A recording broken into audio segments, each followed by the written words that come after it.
ऐसी कहानी सुनाने जा रहा हूं जो शिलमपुर गांव में घटी थी।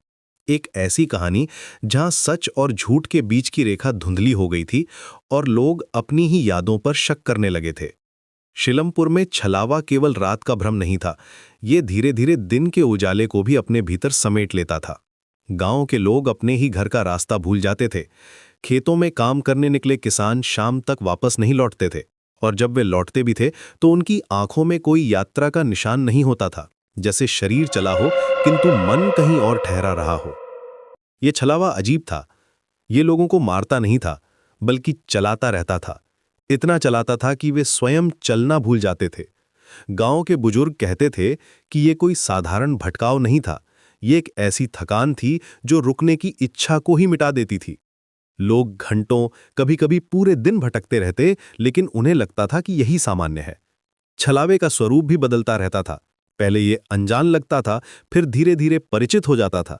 कभी ये मृत रिश्तेदारों का रूप लेता, कभी खुद का ही विकृत प्रतिबिंब बनकर सामने आता। गांव के कुएं का पानी भी अजीब तरीके से प्रतिबिंब दिखाने लगा था। जो चेहरा पानी में दिखता, वो असली चेहरे से थोड़ा अलग होता था। जानवर इंसानों से पहले समझ जाते थे कि कुछ गलत है। पशु पहले समझ जाते हैं जब कोई मार्ग जीवित हो जाए। मनुष्य तब समझता है जब बहुत देर हो चुकी होती है।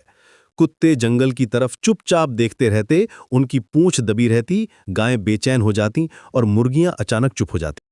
लेकिन सबसे डरावनी बात यह थी कि छलावा केवल रास्तों में नहीं बसता था, वो मनुष्य के भीतर भी अपना स्थान बना लेता था। लोगों में एक अजीब सी थकान आ जाती थी, एक भ्रम की स्थिति। वे अपनी दिशा पर संदेह करने लगते थे, और सबसे अजीब बात यह थी कि वे इस भटकाव को स्वीकार कर लेते थे, जैसे ये बिल्कुल सामान्य हो। गांव के लोग धीरे धीरे समझने लगे थे कि ये छलावा कोई अकेली चीज नहीं था। ये उन सभी की अधूरी आकांक्षाओं, विस्मृत पहचान और अनंत भटकाव से बना था, जो कभी खो गए थे। सब मिलकर छलावे का स्वरूप रचते थे।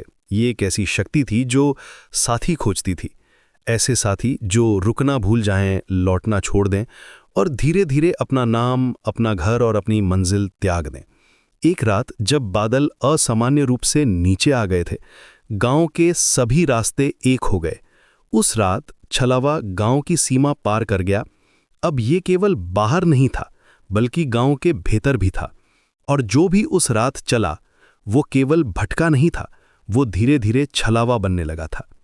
ये कहानी आज भी शिलमपुर में सुनाई जाती है, एक चेतावनी के रूप में कि कैसे भ्रम हमारे भीतर घर बना लेता है और कैसे हम अपनी पहचान खोकर उसी का हिस्सा बन जाते हैं। छलावा सिर्फ एक भूत नहीं था, ये एक ऐसी स्थिति थी जहां वास्तविकता और कल्पना की बीच की दीवार गिर जाती है।